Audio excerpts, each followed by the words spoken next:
കൈയുടെ ഉള്ളം കൈയിലുള്ള തരിപ്പ്, വേദന, കടച്ചിൽ, രാത്രി കാലങ്ങളാകുമ്പോൾ ഇത് അതിശക്തമായ തരിപ്പായിട്ട് അനുഭവപ്പെടുന്നു. പകലൊക്കെ എന്തെങ്കിലും ജോലി ചെയ്യുമ്പോൾ അത് വല്ലാണ്ട് കൂടുന്നു. ഇത്തരത്തിലുള്ള ലക്ഷണങ്ങളോടുകൂടിയ ഒരു അസുഖമാണ് ഞാൻ ഇന്ന് പറയാൻ പോകുന്നത്. ഞാൻ doctor Najwa, consultant pain physician, cortex spine and pain care, Ernakulam.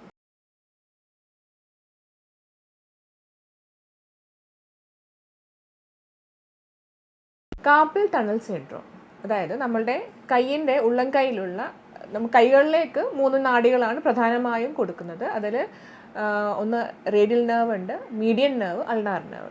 ഇതിലുള്ള മീഡിയൻ നെർവ് എന്ന് പറയുന്ന ആ ഒരു പ്രത്യേക നാഡി നമ്മളുടെ കൈൻ്റെ ഉൾവശത്തോടു കൂടി ഇവിടെ ഒരു ടണൽ പോലെയുള്ളൊരു ഒരു പാലം പോലെയുള്ളൊരു സംഭവമുണ്ട്. അതിൻ്റെ ഇടയിൽ കൂടെ പോകുമ്പോൾ ഉണ്ടാകുന്ന കംപ്രഷൻ കാരണം, അവിടെ ആ ഒരു ടൈറ്റ്നെസ് കാരണം ഉണ്ടാകുന്ന ഒരു അസുഖമാണ് കാർപ്പൽ ടണൽ സിൻഡ്രോം. ഒരു 5 to 10%, 5 മുതൽ 10% വരെയുള്ള ജനറൽ പോപ്പുലേഷനിൽ ഇത് ഭയങ്കര കോമൺ ആണ്. ഞരമ്പിൻ്റെ വേദനകളിൽ ഏറ്റവും കൂടുതൽ കോമൺ ആയിട്ട് കാണുന്ന ഒരു സിൻഡ്രോമാണ് കാർപ്പൽ ടണൽ സിൻഡ്രോം. കയ്യിലുള്ള അതിശക്തമായ തരിപ്പ്, വേദന, കടച്ചിൽ, രാത്രിയാകുമ്പോൾ ഇത് വല്ലാതെ കൂടുന്നു. കൂടുതൽ ജോലി ചെയ്യുമ്പോൾ, കിച്ചണിൽ കുറച്ച് നേരം നിന്നിട്ട് കൈ കൊണ്ട് എന്തെങ്കിലും ചെയ്യുമ്പോൾ വേദന കൂടുന്നു, തരിപ്പ് കൂടുന്നു. അതുപോലെ ഫോണൊക്കെ പിടിക്കുമ്പോൾ ഉള്ള വേദന, എന്തെങ്കിലും പ്രത്യേക ഒരു മെഷീൻ യൂസ് ചെയ്യുമ്പോൾ, സൈക്കിളാണെങ്കിലും ഹാമറാണെങ്കിലും ഡ്രില്ലിങ് പോലത്തെ മെഷീൻ ഉപയോഗിക്കുമ്പോൾ ഉള്ള തരിപ്പ് കൂടി വരുന്നു. കൂടുതലായിട്ട് നമ്മൾ റൈറ്റ് ആണല്ലോ, നമ്മൾ റൈറ്റ് ഹാൻഡഡ് ആൾക്കാരാണ്. റൈറ്റിലായിരിക്കും കൂടുതലായിട്ട് വരുന്നത്, ചില ആൾക്കാർക്ക് ലെഫ്റ്റിലും വരും. അപ്പോൾ ഇതാണ് കൂടുതൽ എന്തൊക്കെയാണ് റിസ്ക് ഫാക്ടേഴ്സ് എന്നുള്ളത്. പിന്നെ ചില കൂടുതൽ ഈ അസുഖം വരാൻ സാധ്യതയുള്ളൊരു പോപ്പുലേഷനാണ് ഷുഗറുള്ള ആൾക്കാർ, തൈറോയിഡുള്ള പ്രശ്നങ്ങൾ, നല്ല വണ്ണമുള്ള ആൾക്കാർ, BMI ഇൻഡെക്സ് more than 30 ഒക്കെ ഉള്ള ആൾക്കാർക്ക് ഈ ഒരു അസുഖം വരാനുള്ള സാധ്യത കൂടുതലാണ്. അതായത് ഈ ഒരു ഞരമ്പിന് അവിടെ കടന്നു പോകാനുള്ള സ്ഥലം പരിമിതപ്പെടുമ്പോഴാണ് ഈ അസുഖം വരുന്നത്. പിന്നെയുള്ള മറ്റുള്ള അസുഖങ്ങളാണ് നമ്മളുടെ ഈ ജോയിൻസിന് സ്റ്റിഫ്നെസ് വരാം. കൂടുതലായിട്ട് ഇങ്ങനെ കമ്പ്യൂട്ടറിലൊക്കെ വർക്ക് ചെയ്യുന്ന ആൾക്കാർക്ക് ഉണ്ടാകുന്ന പ്രശ്നങ്ങൾ, കൂടുതലായിട്ട് ഈ ജോയിൻസിന് കൂടുതൽ മൂവ്മെൻറ്റ്സ് വരുന്ന ആൾക്കാർക്ക്, ഈ പറഞ്ഞ പോലെ ഫാക്ടറി തൊഴിലാളികൾ, അതുപോലെ കൈപ്പണി ചെയ്യുന്ന ആൾക്കാർക്ക്, ഇത്തരത്തിലുള്ള ആൾക്കാർക്ക് കൂടുതലായിട്ട് കണ്ടുവരുന്നു. പിന്നെ ലക്ഷണങ്ങൾ ഞാൻ നേരത്തെ പറഞ്ഞു, നല്ല കൈയിൻ്റെ ഉള്ളം കൈയിലുള്ള തരിപ്പ്, കൂടുതലായിട്ടും 1, 2, 3 അര, ഈ ഒരു 3.5 വിരലുകൾക്കാണ് ഈ ഞരമ്പ് സപ്ലൈ ചെയ്യുന്നത്. ആ വിരലുകൾക്ക് ഉണ്ടാകുന്ന പ്രശ്നങ്ങൾ, എന്തെങ്കിലും ഹോൾഡ് ചെയ്യുമ്പോൾ, ഇതൊക്കെ തുടക്കക്കാർക്കാണെങ്കിൽ ഇങ്ങനെയൊക്കെ സിംറ്റംസ് ഉണ്ടാവുക. കുറച്ചുകൂടി ആ കാലക്രമേണ ആ ഞരമ്പുകൾക്ക് കൂടുതൽ ക്ഷീണം വരുമ്പോൾ, കൂടുതൽ കംപ്രഷൻ വരുമ്പം നമ്മളുടെ കൈയുടെ പ്രവർത്തനങ്ങളെ തന്നെ അത് ബാധിക്കും. അതിലൊന്നാണ് നമ്മളുടെ കയ്യിൽ നിന്ന് എന്തെങ്കിലും സാധനം എടുക്കുമ്പോൾ അത് പിടുത്തം കിട്ടാത്ത വരിക, കയ്യിൽ നിന്ന് എന്തെങ്കിലും പാത്രങ്ങളൊക്കെ വീണു പോവുക, ഈ ഒരു മൂവ്മെൻറ്റ് നടക്കാതെ വരിക. അപ്പോൾ ഇത്തരത്തിലുള്ള ഒരു അവയവത്തിൻ്റെ തന്നെ ഫങ്ഷനെ ബാധിക്കുന്ന തരത്തിലുള്ള ലക്ഷണങ്ങളും കാർപ്പൽ ടണൽ സിൻഡ്രോമിന് വരും. കൂടുതലായി രാത്രിയായിരിക്കും ഇവർക്ക് തരിപ്പ് കൂടി വരുന്നത്. പകലൊക്കെ ജോലി ചെയ്യുമ്പോൾ വലിയ പ്രശ്നം ഉണ്ടാവില്ല, പക്ഷേ കുറച്ചൊക്കെ ജോലി ചെയ്ത് കഴിയുമ്പോഴത്തേക്ക് തരിപ്പ് കൂടി വരും. അപ്പോൾ ഇത് പ്രഗ്നൻസിയിലും കൂടുതലായിട്ട് കണ്ടുവരാറുണ്ട്.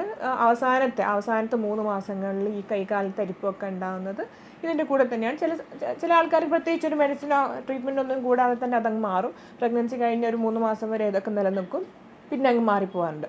നിലനിന്ന് പോകുന്ന ആൾക്കാരും ഉണ്ട്. അപ്പം ഇതൊക്കെയാണ് ലക്ഷണങ്ങളും അത് ആർക്കൊക്കെയാണ് കൂടുതൽ വരുന്നതും എന്നുള്ളത്. ഇനി എങ്ങനെയാണത് കണ്ടുപിടിക്കുന്നത്, എന്തൊക്കെ ടെസ്റ്റുകളാണുള്ളത്? പൊതുവേ ഇത് കണ്ടുപിടിക്കാൻ OP നേരിട്ട് പേഷ്യൻ്റെ ഹിസ്റ്ററി കേൾക്കുമ്പോൾ ഒരു വിധമൊക്കെ നമുക്ക് പിടികിട്ടും. എന്നാൽ ചില ടെസ്റ്റുകളുണ്ട്, നമുക്ക് OP തന്നെ ചെയ്യാൻ പറ്റുന്ന ടെസ്റ്റുകളുണ്ട്. അതിന് നമുക്ക് ഉദാഹരണത്തിന് ഈ ഒരു ഞരമ്പിനെ സ്ട്രെസ്സ് ചെയ്യിപ്പിക്കുന്ന ടെസ്റ്റാണ്. അതായത് രോഗിയോട് ഇങ്ങനെ പിടിക്കാൻ പറയാം. അപ്പോൾ ഇങ്ങനെ പിടിക്കുമ്പോൾ ആ ഞരമ്പ് ഒരുപാട് നേരം വലിഞ്ഞിരിക്കും. ഒരു 2 മിനിറ്റോളം ഇങ്ങനെ പിടിച്ചിരിക്കുമ്പോൾ കയ്യിലേക്ക് അവർക്ക് തത്തുല്യമായ ഒരു തരിപ്പും വേദനയും വരുന്നുണ്ടെങ്കിൽ അതൊരു ഡയഗ്നോസ്റ്റിക് ടെസ്റ്റാണ്. പിന്നെ ഉള്ളത് ഇങ്ങനെ പിടിക്കാൻ പറയാം. പിടിച്ചിട്ട് കുറച്ച് നേരം നിൽക്കുമ്പോൾ, ഒരു 2 മിനിറ്റിൻ്റെ അടുത്ത് നിൽക്കുമ്പോൾ ഈ അവർക്ക് അനുഭവപ്പെടുന്ന തരത്തിലുള്ള തരിപ്പ് വരുന്നുണ്ടെങ്കിൽ അതൊരു പോസിറ്റീവ് ടെസ്റ്റാണ്. പിന്നെ ഞരമ്പ്, നമ്മളുടെ കയ്യിൽ പോകുന്നൊരു ഞരമ്പ് ഈ ഭാഗത്താണ്. ആ ഞരമ്പിൻ്റെ മുകളിൽ ഇങ്ങനെ തട്ടുമ്പോൾ തന്നെ തരിപ്പ് അനുഭവപ്പെടുന്ന ആൾക്കാരുണ്ട്. കൊട്ടി വരുമ്പോൾ തരിപ്പ് കൂടുതലായിട്ട് അനുഭവപ്പെടും. അപ്പോൾ ഇതും ഒരു ഡയഗ്നോസ്റ്റിക് ടെസ്റ്റാണ്. പിന്നെ ഇതൊക്കെ ക്ലിനിക്കൽ ടെസ്റ്റുകളാണ്. ഇനി മെഷീൻ ഉപയോഗിച്ചുള്ള ടെസ്റ്റുകളാണ് നെർവ് കണ്ടക്ഷൻ സ്റ്റഡിയും EMG സ്റ്റഡീസും. ഇതിലൊക്കെ ഒരു പ്രത്യേക ഇലക്ട്രോഡ് വെച്ചിട്ട് ഞരമ്പിന് അവിടെ ബ്ലോക്ക് ഉണ്ടോ എന്നൊക്കെ അറിയാൻ പറ്റും. അതാണ് ടെസ്റ്റുകളിലൂടെ നമുക്ക് കണ്ടുപിടിക്കാൻ പറ്റുന്ന കാര്യങ്ങൾ. പിന്നെ ഇതിന് റിസ്ക് ഫാക്ടേഴ്സ് ഞാൻ നേരത്തെ പറഞ്ഞ പോലെ ഷുഗർ, തൈറോയിഡ്, പിന്നെ അതുപോലെ ശരീരത്തിൽ നീര് കൂടാൻ സാധ്യതയുള്ള അസുഖങ്ങൾ, അതിൽപ്പെട്ടതാണ് റുമറ്റോയ്ഡ് ആർത്രൈറ്റിസ്. ഈ ഈ മസിൽസിൻ്റെ ഞാൻ പറഞ്ഞു ഈ ഒരു ടണലിൻ്റെ ഉള്ളിൽ കൂടെ നമ്മളുടെ കൈകളിലേക്കുള്ള വള്ളികളും പോകുന്നുണ്ട്. ഈ വിരലിലേക്കുള്ള വള്ളികളും ഈ ഒരു ടണലിൻ്റെ ഉള്ളിൽ കൂടെയാണ് പോകുന്നത്. അപ്പോൾ ആ വള്ളികൾക്ക് എന്തെങ്കിലും നീർക്കെട്ട് സംഭവിക്കുക, ടീനോസൈനോവൈറ്റിസ് പോലത്തെ അസുഖങ്ങൾ വരിക, റുമറ്റോയ്ഡ് ആർത്രൈറ്റിസ്, അമൈലോയിഡോസിസ്, അതുപോലത്തെ ഒരു നീർക്കെട്ട് ഉണ്ടാവുന്ന അസുഖങ്ങൾ എന്തെങ്കിലും ഈ പേഷ്യൻറ്റിന് ഉണ്ടോ എന്നുള്ളത് നമ്മൾ ബ്ലഡ് ടെസ്റ്റിലൂടെ വേണം കണ്ടുപിടിക്കാൻ. അപ്പോൾ ഇത്തരത്തിലുള്ള റിസ്ക് ഫാക്ടേഴ്സ് ഉണ്ടോ ഇല്ലയോ എന്നുള്ളത് കണ്ടുപിടിച്ചിട്ട് നമുക്ക് അതിൻ്റെ കൂടെ തന്നെ ഈ ട്രീറ്റ്മെൻറ്റും കൂടെ മുന്നോട്ട് പോകണം. പിന്നെ ഈ കൈക്കുണ്ടാവുന്ന പരിക്കുകൾ, കോളിസ് ഫ്രാക്ചർ വന്ന ആൾക്കാർക്ക് അത് ചിലപ്പോൾ എല്ലൊക്കെ കൂടിയിട്ടുണ്ടാവും, പക്ഷേ ആ ഒരു ഞരമ്പിന് ചിലപ്പോൾ ക്ഷീണം പറ്റിയിട്ടുണ്ടാകും. അങ്ങനത്തെ ഉള്ള ആൾക്കാർ ഇതുപോലെ പ്രസൻറ്റ് ചെയ്യും. പിന്നെ ആ ഭാഗത്തുണ്ടാവുന്ന എന്തെങ്കിലും പരിക്കുകൾ തൊലി കൂടിയതിന് ശേഷം ചിലപ്പം നെർവിന് എന്തെങ്കിലും ഇഞ്ചുറി വരുന്നതായിരിക്കാം. അപ്പോൾ ഒരുപാട് കാരണങ്ങൾ ഇതിനുണ്ട്. ഇനി ലക്ഷണങ്ങൾ കഴിഞ്ഞു, നമ്മളെ ടെസ്റ്റുകൾ കഴിഞ്ഞു. ഇനി എന്തൊക്കെയാണ് ട്രീറ്റ്മെൻറ്റിൽ പൊതുവെ വരുന്നത്, തുടക്കത്തിൽ നമുക്ക് മെഡിസിൻസും അതിൻ്റെ ആ സ്ട്രെച്ചിങ് എക്സസൈസും കാര്യങ്ങളാണ് ചെയ്തു കൊടുക്കേണ്ടത്. പിന്നെ റിസ്ക് ഫാക്ടേഴ്സ് ഒഴിവാക്കുക, അതായത് ഷുഗർ നല്ല കൺട്രോളിൽ കൊണ്ടുവരിക, തൈറോയിഡിന് അസുഖത്തിന് ചികിത്സ നേടുക, റുമറ്റോയ്ഡ് ആർത്രൈറ്റിസ് ആണെങ്കിൽ അതിൻ്റെ സ്പെഷ്യലിസ്റ്റിനെ കണ്ടിട്ട് അതിൻ്റെ ട്രീറ്റ്മെൻറ്റ് എടുക്കുക, തടി കൂടുതലുള്ള ആൾക്കാരാണെങ്കിൽ അത് തടി കുറക്കുക. പിന്നെ ഒഴിവാക്കേണ്ട സാധനങ്ങൾ ഒഴിവാക്കുക തന്നെ വേണം. പുകവലി, മദ്യപാനം തുടങ്ങിയ അസുഖങ്ങളും ഇതിന് കോൺട്രിബ്യൂട്ട് ചെയ്യും. അപ്പോൾ അത് തീർത്തും നമ്മൾ ഒഴിവാക്കുക തന്നെ വേണം.